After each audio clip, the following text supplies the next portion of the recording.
Well, Andy Thomas, thank you so much for joining me. I really appreciate the opportunity to work with you on the mission that is Axial Health. It's a new breed of company that is really trying to implement, recovery-based support services in a way that our healthcare system really has never done. As both of us know, as people in long-term recovery, we've really only had an acute care episodic treatment system that does not acknowledge the chronic nature of our illness and does little to support recovery.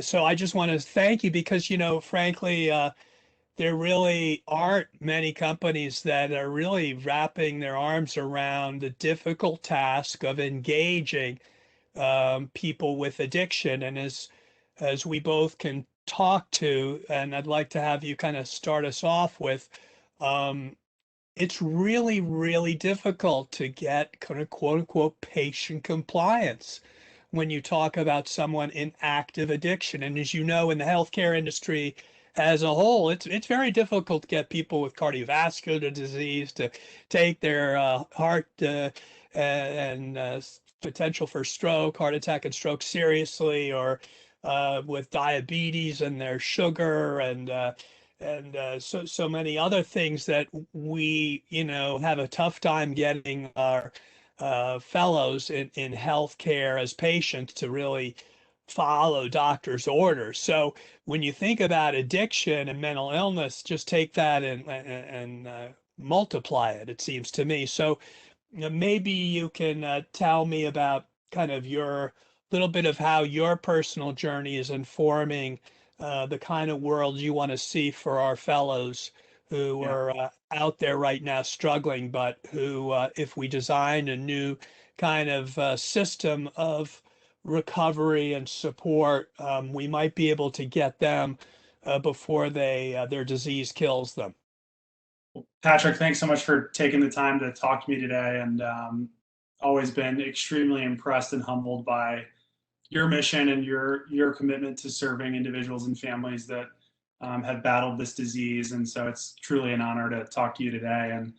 And yeah, you touched on a lot of great things there. And for me, and I know for both of us, this is a deeply personal subject. And I will say that a lot of my perspective on this space has certainly been influenced by my own personal experiences going through treatment and really frankly an observer watching the experiences of the many wonderful people that I went through treatment with and I like to tell people in some ways I think I have a bit of survivor's guilt having gone through that process and made it out on the other side and watching many folks not have that successful experience and outcome. And I think a lot of what I heard in your opening comments too about engagement and long-term care are really true, right? It is an extremely difficult population to engage in the traditional ways that I think we engage people medically. And so part of what I think we're after as a company is finding non-traditional ways to engage the population. And I like to think of it as people helping people. So we're using peer recovery sports specialists to do a lot of the engagement who have lived experience having walked a mile in the patients that we're serving shoes. But going back to my own experience, I grew up in Washington, D.C. As the youngest of five boys. And Patrick, I know you know plenty about the D.C. area. Certainly was a unique childhood, and went to high school in Northwest at St. Albans, and really, was kind of I would say like my ambitions growing up were Harvard, and I ended up at Hazelden. That's sort of the running joke, and I certainly never planned to end up struggling with a substance use disorder. And as a child, I doubt I would be sort of the person that a layman would look at and say, hey, that's somebody that's going to end up having a substance use disorder. So I've learned a lot about how this disease truly doesn't discriminate. I mean, it takes no mercy with who it targets. And so, my experience, I struggled a lot, and really quietly struggled and ended up at a point in my life where um, I had I had lost all the opportunities that were in front of me and really had hit a total bottom and was fortunate that and this is a unique thing about SUD, right? Like I was seeing a psychiatrist um, and had been diagnosed as having bipolar disorder when in fact, many of the symptoms, as I'm sure you can relate with around SUD, look like bipolar disorder, mania and depression. And it's really easy to have those symptoms when you're charged up with a lot of substances all the time. And the individual who I had been seeing realized pretty quickly that my diagnosis might not be accurate and that I really had a significant SUD issue. She had asked me to take drug screens, and those didn't go very well, as you can imagine. So this person had a relationship with a residential treatment program in Minnesota, and I think that relationship had come from somebody in an outreach role dropping by the office and dropping off a bunch of brochures, right? And they said, look, I just don't think you're a fit for me clinically, but I have this place that you can go to. And like they gave me the brochure and they said, it's in Minnesota. You should look at this place. So from the get-go, like, and I love your reaction to this, but like the extremely bizarre way of accessing care, right? It was like, wasn't necessarily a clinical assessment that happened and said, hey, like, we're going to take you to get assessed professionally. It was a brochure on the desk from a very reputable and great provider, but it's certainly a unique way to access the system that I don't think happens in diabetes, and I don't think happens in other chronic illness, right? But nonetheless, I do feel extremely fortunate to have gone to treatment and I ended up at this residential program, and then I was really fortunate to get referred to an extended care program, and I would say the attrition on that referral was like probably 20% of the people there could even afford to go to this extended care program. And I was extremely blessed that my dad wrote a check for me to have this experience. And I went there. And even after that experience, I was still on the fence, and I was really lucky that a counselor grabbed me in the hallway and said, hey, I want you to meet this guy that I know for coffee in St. Paul, Minnesota when you land. And I got to St. Paul, Minnesota, and I said, like, I can do that, right? And I went and met this guy for coffee, and he took me, and he was a peer, and he put me under his wing. And this is a person that was in his 40s at the time, and he happened to go to my high school, and it was like this crazy thing in St. Paul, Minnesota. And he took me under his wing, and he got me involved in the community, and I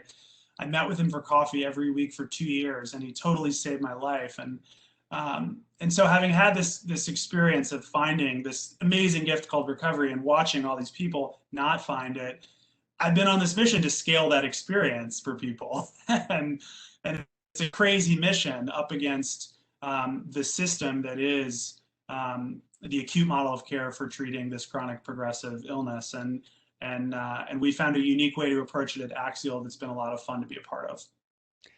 Yeah, no, I also got treated in Minnesota. I went a little north of where you were in Hazleton to Mayo Clinic. And the reason I chose Mayo was, of course, I was a member of Congress at the time.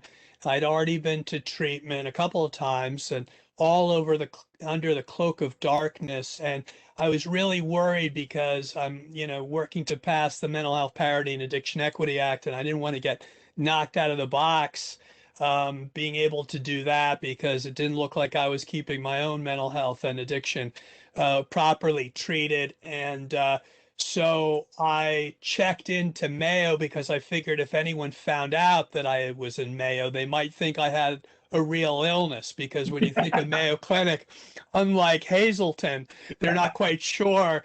They Right. might think you've got like some serious disease. But of course, the real ultimate irony is, yes, I did have a very serious disease, the Yeah. one that could have been equally fatal to me as would be cancer or anything else. So, um, and I also was very fortunate to have those opportunities. My health insurance as a member of Congress was superb, and of course was able to get that covered.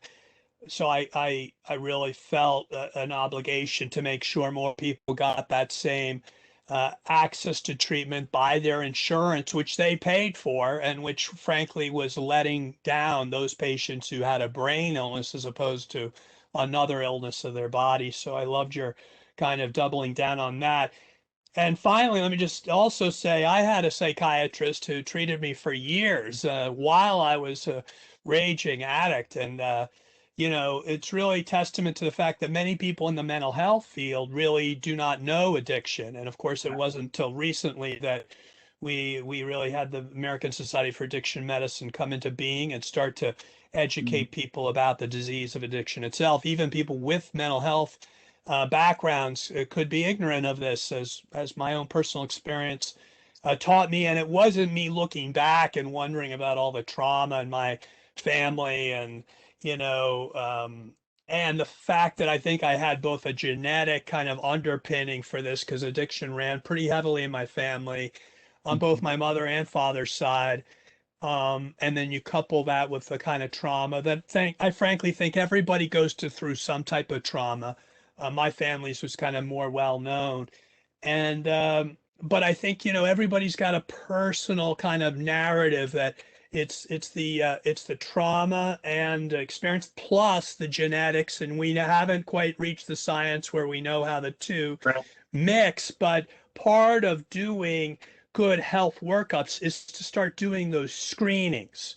Mhm. So I picture a world where our kids start getting screened as they go into school. It becomes normalized that we really look at where their vulnerabilities are because, we're not going to wait till this becomes a stage 4 illness.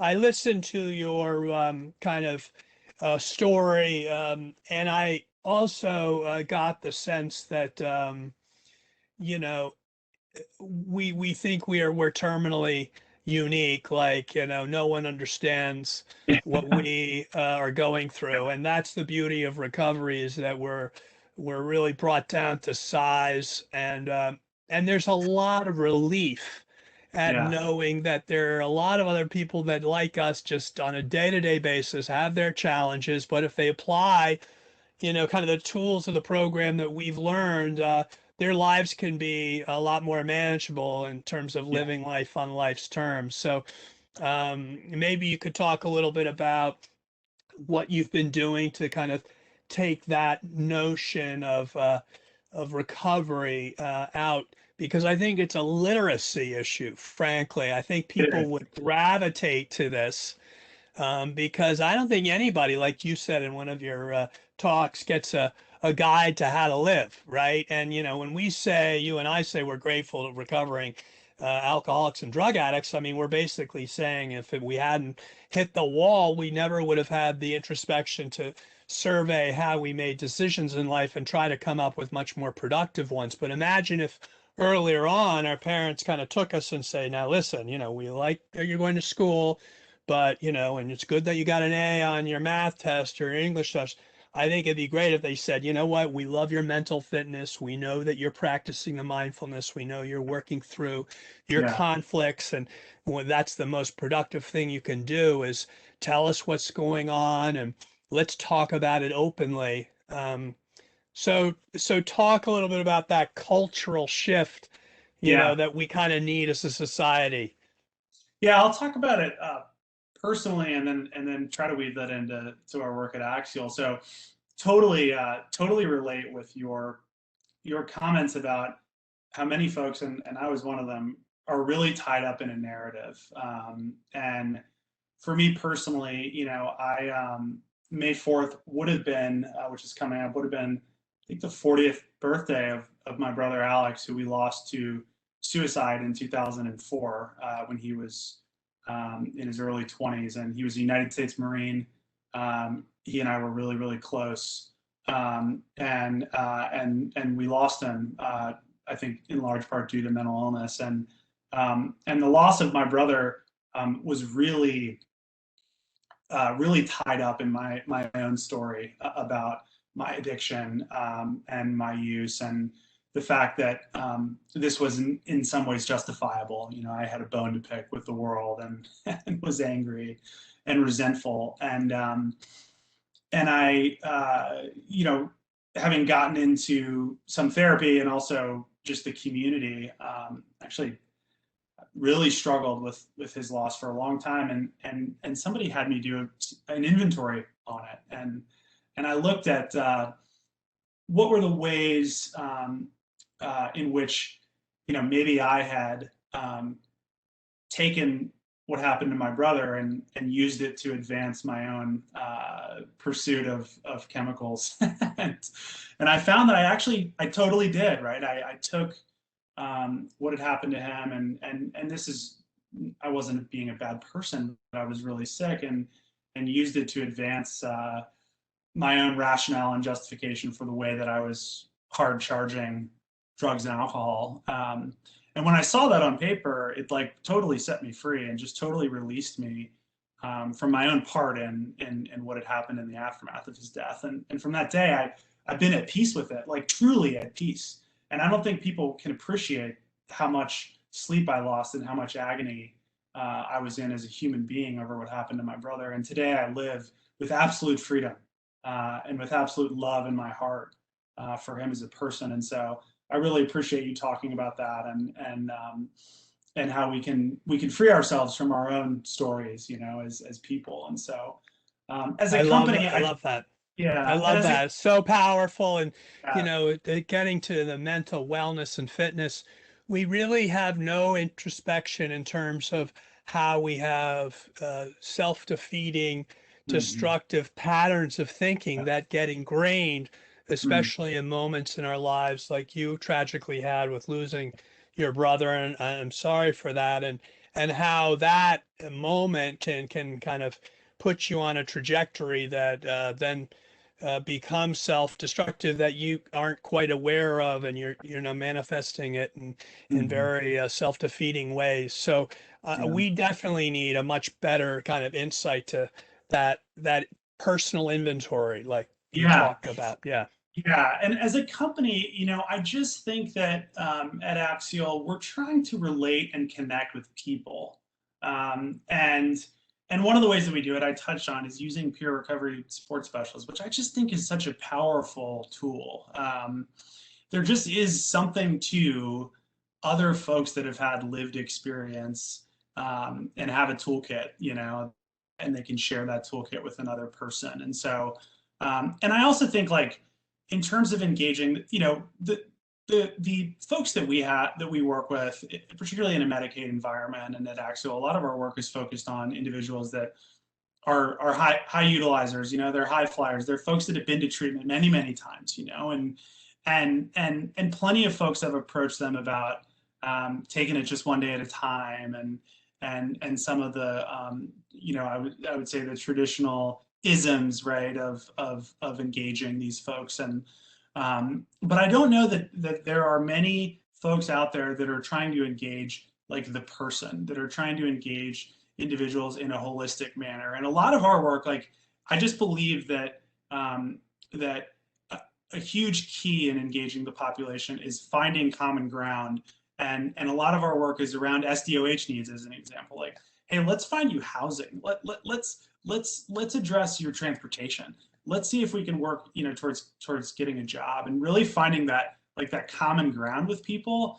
And in some ways, I think if you can get them to take a step in that direction, it's a whole heck of a lot easier to kind of work on, some of the sobriety stuff, as we think about. And so I just think when you lead with that, as many folks do, it inevitably, and Patrick, I know you can relate with this, I can't, it sparks the defenses, right, of someone. Like, for me, my whole toolkit, the only way I knew how to cope with life was using drugs and alcohol. I mean, I did not know how to handle life without drugs and alcohol. And so it's easy to look at that as the problem and say, hey, let's take the problem away and people will just like figure it out. But what I think is underappreciated is how much of a solution drugs and alcohol are to the population that struggle with SUD. So I just think that's becoming a bigger and bigger part of what we do, is trying to find common ground, and trying to really engage the whole person, as it relates to our members and the individuals that we're working with out in the field.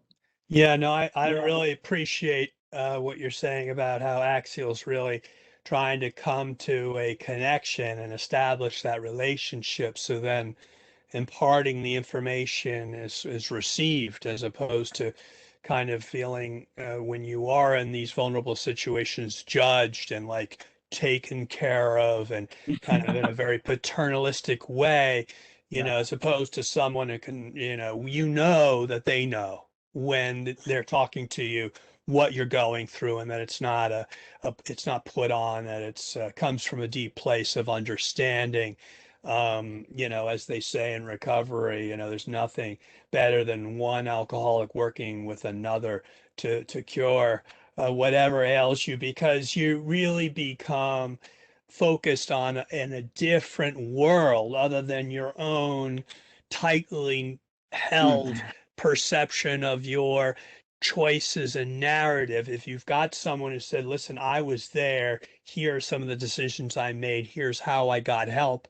In Yeah. some cases, you know, there does happen to be a neurochemical Yeah. deficit. Perhaps people will need to be on medication assisted treatment or an antidepressant, which is often a co-occurring problem for people with addiction. Yeah. But let's couple that with the behavioral changes that can actually change your thinking. Yeah. Let's talk about Absolutely. your sleep patterns and, as you said, your purpose in life. And, and God forbid you be able to do any of that if you're struggling in a homeless shelter. So I really think Axial is doing that comprehensive approach, which the medical system has never been equipped to do. But thankfully, they're looking for solutions, and hopefully, Yeah. Axial will be seen by them as one of those solutions for those payers to adopt in order to treat their Medicaid population. Well, I think so, and I think we certainly hear all the time that, hey, this is a really hard population to engage, and we're not exactly talking folks that have had a knee replacement, right? And look, I think when you live in this world of engaging people with SUD, it's really hard to tell people. It's hard to tell people that unicorns are real unless you've seen a unicorn, right? Like, we've seen change, like massive change with people that you never thought could change, like, and we've lived that, and it is totally possible to engage individuals and families that are struggling with substance use disorder, to find common ground, to create change. And if there's anything that, like, I want folks to know, it's like, no, it's totally possible, and we're doing it. And I wish that if there's anything I could change, it would be to change the belief that this is a problem that is addressable, that treatment works in the right context. And like I said, it's when you live it and you eat it and you breathe it and you sleep it every day, it's really easy to take that for granted. That so many folks in the community struggle with the fundamental belief that change is even possible with this population. But I think it's great to be talking about the solution, and talking about the possibilities, and living those, because that's ultimately where change comes from.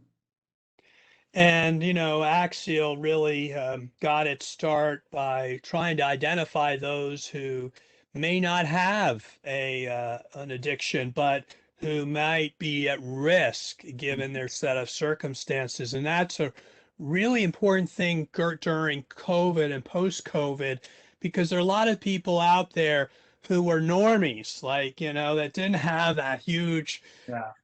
predisposition of it's nevers and one's too much, a thousand's never enough. But because they self-medicated, because they were overprescribed benzodiazepines to deal with the anxiety that certainly COVID brought so many people, because like many Americans, they overconsumed alcohol, which we all know from the studies of the last year was increasingly up in terms of consumption. And of course, now we have commercialized marijuana and, so many other kind of addictive industries. I think it's now hopefully more normalized that people can think, well, what does control and manage mean? Like, Yeah. can I really control and manage this? or if I take an inventory, it's clear that I've lost control over my ability to say no. Um, Yeah. and having had that experience allows you to communicate to someone. Yeah. I know that. I know that feeling, and I know where I went over the line, and you need to be aware of it too. And here's how you start to unwind it, because you know what, the path gets more and more difficult the longer you embed those Yeah. old patterns of constantly turning to drugs and alcohol in order to get that relief. But Yeah. we have neuroplasticity, thankfully. We've learned through neuroscience that we can start to rewire our brains. To your point about what's hope, Hmm. we can really recreate a different outlook on life. That Yeah. comes over time. And of course, Yeah. when you're active addiction, you want everything right away. So it's a process. But I mean, I can honestly say from my own experience, I can promise people that the promises will come true if Yeah. first they don't uh, drink and drug. And then, Yeah. second of all, they participate with their fellows so they're not alone and they get connected. And then, third, they start doing the very practical steps of recovery that can give them a greater sense of who they are. Yeah. So, I really appreciate having you on, Andy, and working with you at Axial, and for all those who are watching, because this is Mental Health Awareness Month. Every month is mental health and addiction awareness from now on, because with it claiming more and more fellow Americans, and with the potency of drugs out there growing every day, there's less room for error Yeah. in our ability to tolerate people's need to self-medicate. We need to give them other tools in their lives to sort out how to cope with life. And that should be part of healthcare. And unfortunately, up to now, it hasn't been much of a part of healthcare. But thanks to Axial, and we're trying our best to make sure that it gets incorporated and integrated. So really Yeah. appreciate you being on today and telling your story and helping do the work that allows us to remain sober ourselves, and Yeah. that is to spread the word, because um, we were fortunate to get the word, but not everybody gets that outreach, and Mm. we have an obligation to pay it forward. So Yeah. Well, thanks for having me, Patrick.